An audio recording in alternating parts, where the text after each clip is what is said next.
जय हिंद दोस्तों, स्वागत है आपका अपने YouTube channel paramilitary news Hindi में। और आप देख रहे हैं paramilitary news Hindi daily update, जहां हम बात करते हैं बीते 24 घंटे में केंद्र अर्धसैनिक बल के महत्वपूर्ण खबरों का। तो चलिए आज की बड़ी खबर से शुरुआत करते हैं। और सबसे पहले बात भारत बांग्लादेश सीमा सुरक्षा से जुड़ी एक महत्वपूर्ण खबर की।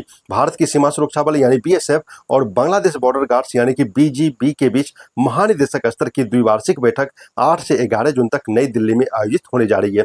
यह बैठक कई मायनों में खास मानी जा रही है, क्योंकि बांग्लादेश में BNP सरकार के गठन और पश्चिम बंगाल पे BJP सरकार बनने के बाद यह दोनों देशों की सीमा सुरक्षा एजेंसियों की पहली उच्च स्तरीय वार्ता होगी। बैठक में सीमा पार अपराध, घुसपैठ, तस्करी, BSF जवानों और भारतीय नागरिकों पर हमलों तथा सीमा पर फेंसिंग निर्माण जैसे मुद्दों पर चर्चा होने की संभावना है। सूत्रों के अनुसार BSF भारत विरोधी उग्रवादी संगठनों के खिलाफ कार्रवाई का मुद्दा भी उठाएगी, जबकि बांग्लादेश की ओर से कथित पुश इन मामलों को लेकर चिंता जताई जा सकती है।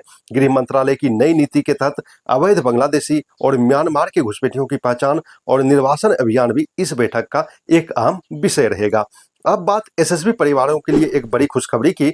सशस्त्र सीमा बल यानी SSB ने नई दिल्ली स्थित पवन गंगा एजुकेशनल सोसाइटी के साथ एक महत्वपूर्ण ज्ञापन समझौता यानी कि MOU पर हस्ताक्षर किया है। इस समझौते के तहत शहीद SSB जवानों के बच्चों को GIS स्कूल में 10 निःशुल्क सीटें उपलब्ध कराई जाएगी। इसके अलावा 250 बच्चों को 60% तक फीस में छूट और 50 सीटों पर 40% की रियायत मिलेगी। इतना ही नहीं, गीतम विश्वविद्यालय में शहीद जवानों के बच्चों के लिए 5 पूरी तरह ट्यूशन फीस माफ सीटें भी उपलब्ध होगी। SSB ने कहा कि यह पहल जवानों और उनके परिवारों के बेहतर भविष्य, शिक्षा और कौशल विकास को सुनिश्चित करने की दिशा में एक बड़ा कदम माना जा रहा है।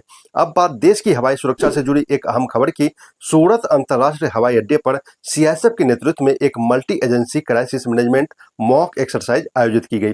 यह अभ्यास ड्रोन या संदिग्ध हवाई खतरे की स्थिति से निपटने के लिए किया गया, जिसमें CISF, airport authority of India, air traffic control, स्थानीय पुलिस, नगर निगम और एयरलाइन कंपनियों के प्रतिनिधियों ने हिस्सा लिया। अभ्यास के दौरान विभिन्न एजेंसियों के बीच समन्वय, सूचना आदान प्रदान, क्षेत्र नियंत्रण और त्वरित प्रतिक्रिया क्षमता का परीक्षण किया गया।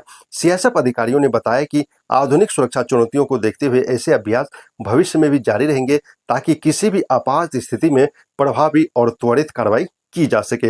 अब बात CRPF के एक उल्लेखनीय कल्याणकारी रिकॉर्ड की। CRPF के DG श्री GP सिंह के मार्गदर्शन में CRPF ने सेवानिवृत्त होने वाले कर्मियों को समय पर पेंशन उपलब्ध कराने के अभियान में नया कीर्तिमान स्थापित किया है। फोर्स ने इस महीने रिकॉर्ड 439 पेंशन पेमेंट ऑर्डर यानी PPO जारी किए हैं, जो अब तक का सबसे बड़ा आंकड़ा बताया जा रहा है। CRPF के अनुसार अक्टूबर 2025 से लगातार हर सेवानिवृत्त होने वाले जवान और अधिकारी को 100% PPO जारी किया जा रहा है। फोर्स ने कहा कि यह केवल प्रशासनिक उपलब्धि नहीं, बल्कि उन परिवारों के लिए आर्थिक सुरक्षा सुनिश्चित करने का प्रयास है जिन्होंने वर्षों तक देश सेवा में अपना योगदान दिया है। इस उपलब्धि के लिए सभी DDO और PAO टीम की सराहना की गई है। अब बात BSF की। BSF जवानों और उनके परिवारों के स्वास्थ्य को लेकर एक अच्छी खबर सामने आई है। 1 जून 2026 को BSF जम्मू फ्रंटियर मुख्यालय के पलौड़ा कैंप में प्रधानमंत्री जन औषधि केंद्र का शुभारंभ किया गया। इस केंद्र के माध्यम से जवानों और उनके परिजनों को कम कीमत पर गुणवत्तापूर्ण जेनेरिक दवाइयां उपलब्ध कराई जाएगी। BSF अधिकारियों के अनुसार यह पहल जवानों के स्वास्थ्य और कल्याण को मजबूत करने की दिशा में एक महत्वपूर्ण कदम है, जिससे चिकित्सा खर्च का बोझ कम होगा और बेहतर स्वास्थ्य सुविधाएं सुनिश्चित हो सकेगी। अब एक दुखद खबर आ रही है CRPF की राजस्थान से। राजस्थान के झुंझुनू जिले के रहने वाले CRPF के हेड कांस्टेबल सुरेश कुमार का बीमारी के कारण निधन हो गया।